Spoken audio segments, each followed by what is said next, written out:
मैं स्टेज पर सारे वरिष्ठ नेताओं का स्वागत करता हूं, एक्स सर्विसमैन भाइयों का, बहनों का मैं स्वागत करता हूं। सबसे पहले मैं माफ़ी मांगना चाहता हूं। बड़े एक्सपेक्टेशन के साथ मैं निकला था। हमारी फ्लाइट पंतनगर तक पहुंची, मगर जब हम हेलीकॉप्टर में गए तो पायलट ने कहा कि मौसम खराब हो गया है और वो आगे नहीं जा पा रहा है। 2-3 बार कोशिश करी, मगर पायलट ने मना कर दिया क्योंकि उसने कहा कि खतरा है और वो हेजिटेट कर रहा था। तो हमने कहा ठीक है, वापस आ जाइए। मगर अच्छा हुआ कि आपने ये स्क्रीन लगा रखी है, तो मैं 21वीं सदी की वीडियो कॉल से आपको संबोधित कर पा रहा हूं। वो स्टेज दिखा दीजिए मुझे, वो स्टेज जो स्क्रीन थी ना वो दिखा दीजिए। यहाँ पर ठीक है। तो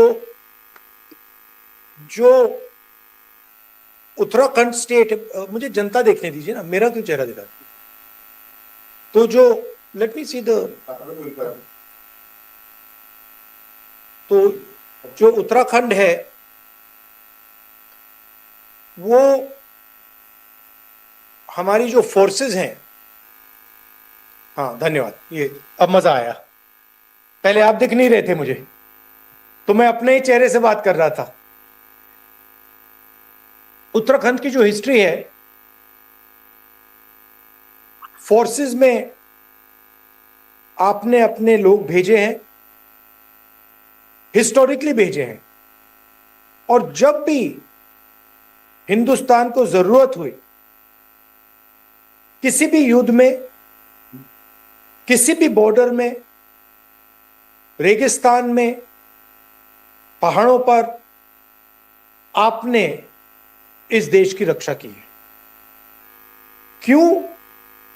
क्योंकि आप सबके अंदर, आपके डीएनए में, let me see the people यार, आपके डीएनए में एक आग है, देशभक्ति की आग, और वो शायद उत्तराखंड के हर युवा में, हर बुजुर्ग में, हर व्यक्ति के अंदर है। भाइयों और बहनों, जब कोई भी फोर्सेस में जाता है, चाहे वो सेना हो, एयरफोर्स हो, नेवी हो, वो देशभक्ति के बल पर, सैक्रिफाइस के बल पर जाता है। और उसके बीच में और हिंदुस्तान की सरकार के बीच में, फोर्सेस के बीच में एक अनरिटन कॉन्ट्रैक्ट होता है। वो क्लियरली लिखा नहीं होता है, अनरिटन कॉन्ट्रैक्ट होता है। जवान कहता है कि मैं अपने देश के लिए अपना खून और अपनी जान देने को तैयार हूं। मैं अपने कॉन्स्टिट्यूशन को बचाने के लिए, मैं अपने बॉर्डर्स की रक्षा करने के लिए, मैं अपने देश के भविष्य के लिए अपना खून, अपना भविष्य समर्पित करता हूं। दूसरी तरफ सरकार कहती है कि अगर आप अपना खून देश को दोगे, अगर आप अपना भविष्य देश को दोगे, तो हम आपकी पूरी रक्षा करेंगे, आपके फ्यूचर को सिक्योर करेंगे, और अगर आपको चोट लगी या आप शहीद हुए, तो हमारी जिम्मेदारी बनती है कि हम आपके परिवार को, आपके बच्चों को, आपके माता पिता को हिंदुस्तान की सरकार का प्रोटेक्शन दें। ये अनरिटन कॉन्ट्रैक्ट होता है। भाइयों और बहनों, बीजेपी ने अग्निवीर लागू करके इस अनरिटन कॉन्ट्रैक्ट को तोड़ा है।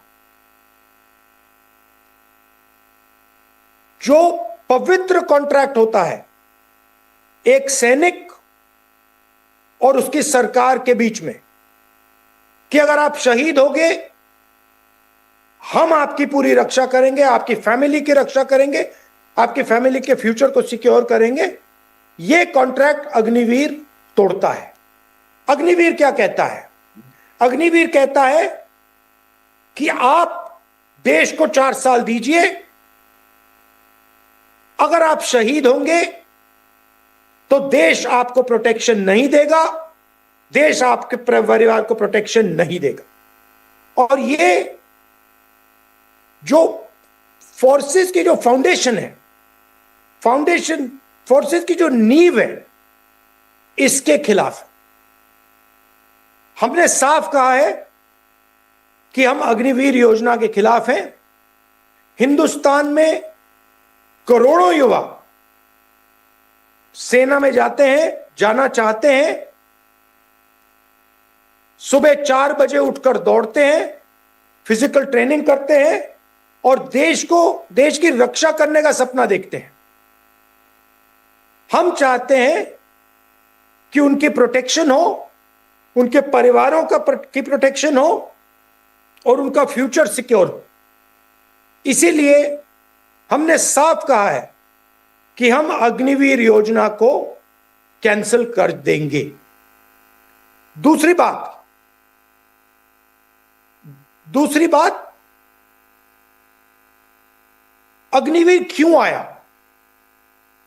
अग्निवीर का कारण अदानी है। नरेंद्र मोदी जी चाहते हैं कि हिंदुस्तान के फोर्सेस का बजट, हिंदुस्तान का जो डिफेंस बजट है, वो हमारी सेना की जवानों के फ्यूचर के लिए, प्रोटेक्शन के लिए ना जाए और वो सारा का सारा अदानी जैसे बड़े बड़े अरबपतियों के जेब में जाए। आप देखिए, पहले पब्लिक सेक्टर हुआ करता था, HAL, BHEL, NAL, इन सब को एक एक करके बीजेपी ने खत्म किया है, कमजोर किया है और सारे के सारे डिफेंस के कॉन्ट्रैक्ट्स अदानी जी और उनके जैसे 2-3 अरबपतियों को दिए हैं। अग्निवीर का यह भी कारण है कि वो चाहते हैं कि बजट का सबसे बड़ा हिस्सा उनके मित्र अदानी जी और देश के सबसे बड़े अरबपतियों को जाए। कुछ ही दिन पहले पार्लियामेंट हाउस में आपका डेलीगेशन आया और उन्होंने मुझे बताया कि आपकी जो डिसेबिलिटी पेंशन होती थी, जो आपको 1922 से एग्जेम्पशन थी, उसको इन्होंने रिवर्स किया। तो मैं आपसे पूछना चाहता हूं, नरेंद्र मोदी रोज कहते हैं कि वो देशभक्त हैं, दिवाली में जाकर वो जवानों के साथ दिवाली खेलते हैं, मनाते हैं, मगर जब आपकी जरूरत होती है तो फिर वो आपको अग्निवीर देते हैं, 1 रैंक 1 पेंशन नहीं देते हैं, डिसेबिलिटी पेंशन छीनते हैं।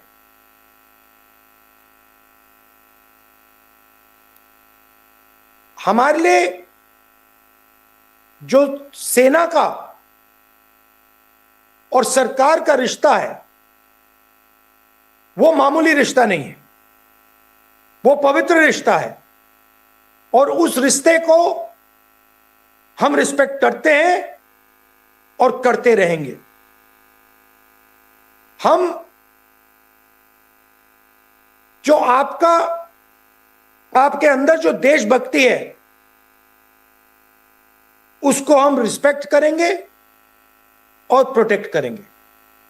भाइयों और बहनों, देश में आर्थिक तूफान आने जा रहा है।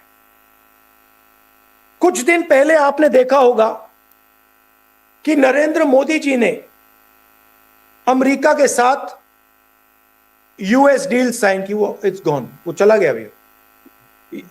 कुछ दिन पहले आपने देखा होगा कि नरेंद्र मोदी जी ने अमेरिका के साथ यूएस डील साइन की। 4 चीजें नरेंद्र मोदी जी ने डोनाल्ड ट्रंप को दी। सबसे पहले और जरूरी चीज, नरेंद्र मोदी जी ने हमारी जो एनर्जी सिक्योरिटी है वो डोनाल्ड ट्रंप को पकड़ा दी। यूएस डील से पहले अगर हिंदुस्तान की सरकार किसी भी देश से तेल खरीदना चाहती थी, गैस खरीदना चाहती थी, केरोसिन खरीदना चाहती थी, हम कर सकते थे। नरेंद्र मोदी जी ने डोनाल्ड ट्रंप को खुश करने के लिए हमारी एनर्जी सिक्योरिटी हिंदुस्तान से छीन ली। आज भाइयों और बहनों, हिंदुस्तान उन्हीं देशों से तेल खरीद सकता है जो अमेरिका कहता है। अगर अमेरिका कहता है कि हम ईरान से ना खरीदें, रूस से ना खरीदें, तो हिंदुस्तान तेल नहीं खरीद सकता। दूसरी बड़ी चोट, एग्रीकल्चर सेक्टर। मैंने आपसे कहा कि जो रिश्ता फोर्सेस का देश के साथ है वो पवित्र है, मगर मैं आपसे यह भी कहूंगा, जय जवान के साथ जय किसान भी कहा जाता है। तो जैसे जवान का रिश्ता पवित्र है, वैसे ही किसान का रिश्ता भी पवित्र है। और नरेंद्र मोदी ने हमारे एग्रीकल्चरल सिस्टम को, हमारे कृषि के सिस्टम को, हमारे फूड सिक्योरिटी के सिस्टम को कमजोर किया। कैसे किया? पहली बार हिंदुस्तान की हिस्ट्री में कृषि का सेक्टर नरेंद्र मोदी जी ने अमेरिका के किसानों के लिए खोला। अमेरिका के किसान कपास, सोया, फल, अखरोट, बादाम, कॉर्न सब इंडिया में बेच पाएंगे। आप शायद पूछोगे तो क्या बड़ी बात है? बड़ी बात यह है कि हिंदुस्तान के जो किसान हैं, हिंदुस्तान के जो खेत हैं, छोटे साइज के खेत होते हैं। आप जानते हो 3, 4, 5 एकड़ के खेत होते हैं। अमेरिका के खेत जो हैं हजारों एकड़ के खेत होते हैं। दूसरी तरफ हिंदुस्तान के किसानों के पास मैकेनाइजेशन नहीं है, हाई टेक्नोलॉजी नहीं है। अमेरिका के किसानों के पास मैकेनाइजेशन, 100% मैकेनाइजेशन और हाई टेक्नोलॉजी है। अब अगर हम अमेरिका के किसानों को हिंदुस्तान में अपना माल बेचने देंगे तो हिंदुस्तान का किसान बर्बाद हो जाए। तीसरी चीज नरेंद्र मोदी ने डोनाल्ड ट्रंप को दी, हिंदुस्तान का पूरा data, medical data, commercial data, जो भी डेटा अमेरिका चाहता है, नरेंद्र मोदी जी ने अमेरिका को दे दिया। आप हैरान हो जाओगे कि हिंदुस्तान का डेटा अमेरिका कहीं भी रख सकता है। अगर वो हिंदुस्तान का डेटा हिंदुस्तान के बाहर जाके स्टोर करना चाहता है, वो हिंदुस्तान के बाहर उसको स्टोर कर सकता है। तो ये तीसरी चीज नरेंद्र मोदी ने डोनाल्ड ट्रंप को दी। भाई और बहनों, सबसे बड़ी चीज, हिंदुस्तान के पास स्मॉल और मीडियम इंडस्ट्रीज का पूरे देश में एक जाल हुआ करता था। लाखों कंपनियां थी, छोटी छोटी कंपनियां, जिसमें हिंदुस्तान के युवाओं को रोजगार मिलता था। मैन्युफैक्चरिंग करते थे, ऑटो कंपोनेंट्स की मैन्युफैक्चरिंग करते थे, टेक्सटाइल्स, जूता, चप्पल, हैंडीक्राफ्ट्स, खादी, ये स्मॉल एंड मीडियम इंडस्ट्रीज थी और ये एक प्रकार से हमारा प्रोटेक्शन था। नरेंद्र मोदी जी ने इसको भी खत्म कर दिया। नरेंद्र मोदी ने ट्रंप को वायदा किया कि हर साल हिंदुस्तान की सरकार 9.5 लाख करोड़ रुपए 9.5 लाख करोड़ रुपए का माल अमेरिका से खरीदे। अब आप सोचिए हमारी स्मॉल एंड मीडियम इंडस्ट्रीज का क्या होगा। एक तरफ उन्होंने गलत जीएसटी लागू की, दूसरी तरफ उन्होंने नोटबंदी की और अब अमेरिका को पूरा का पूरा सिस्टम ही पकड़ा दिया। भाई और बहनों, मैं आपसे पूछना चाहता हूं, नरेंद्र मोदी जी ने 9.5 लाख करोड़ रुपए का माल खरीदने का वायदा दिया अमेरिका को, एनर्जी सिक्योरिटी दे दी, कृषि का सिस्टम पकड़ा दिया, डेटा दे दिया। मैं आपसे पूछना चाहता हूं, नरेंद्र मोदी ने हिंदुस्तान के लिए क्या लिया? अमेरिका से क्या लिया उन्होंने? कुछ नहीं लिया। अमेरिका को ये 4 चीजें दी, अमेरिका का टैक्स कम हुआ, हमारा टैक्स बढ़ा और हमें अमेरिका ने कुछ नहीं दिया। क्यों? क्योंकि नरेंद्र मोदी जी कॉम्प्रोमाइज्ड है। डोनाल्ड ट्रंप खुल के कहता है, पब्लिक में कहता है कि मैं नरेंद्र मोदी के करियर को जब भी खत्म करना चाहता हूं मैं कर सकता हूं। हमारी फौज ऑपरेशन सिंदूर में पाकिस्तान से लड़ी। डोनाल्ड ट्रंप खुल के कहता है, एक बार नहीं, 2 बार नहीं, 20-25 बार उसने बोला है कि मैंने नरेंद्र मोदी को फोन लगाया और मैंने नरेंद्र मोदी से कहा कि युद्ध बंद करो और नरेंद्र मोदी ने मुझे जवाब दिया, यस सर, और युद्ध बंद हुआ। भाइयों और बहनों, अगर ये आर्म्ड फोर्सेस के साथ धोखा नहीं है तो क्या है धोखा? अगर ये एयरफोर्स, आर्मी और नेवी के साथ धोखा नहीं है तो फिर क्या धोखा है? और जैसे ही नरेंद्र मोदी को, जैसे ही आपके चीफ मिनिस्टर को नरेंद्र मोदी कंट्रोल करते हैं रिमोट कंट्रोल से, जैसे बाहर के लोग आज उत्तराखंड को चला रहे हैं, आपके बिजनेसेस छीन रहे हैं, वैसे ही नरेंद्र मोदी जी को डोनाल्ड ट्रंप चला रहा है। और मैं तो आपको खुल के बोल रहा हूं, मैं पार्लियामेंट में उनके साथ खड़ा होता हूं, सामने खड़ा होता हूं, वो आंख में आंख नहीं मिला पाते हैं क्योंकि वो जानते हैं कि जो मैं बोल रहा हूं वो सत्य है। आपने देखा होगा लोकसभा में डिस्कशन हुआ, मुझे बोलने नहीं दिया गया, उसके बाद नरेंद्र मोदी उठ के लोकसभा से भागे और 1 घंटे के अंदर, मैं एप्स्टीन की बात करने जा रहा था, मैं अदानी की बात करने जा रहा था, 1 घंटे के अंदर नरेंद्र मोदी जी ने ट्रंप को फोन कॉल लगाया और ट्रंप ने यूएस डील अनाउंस कर दी।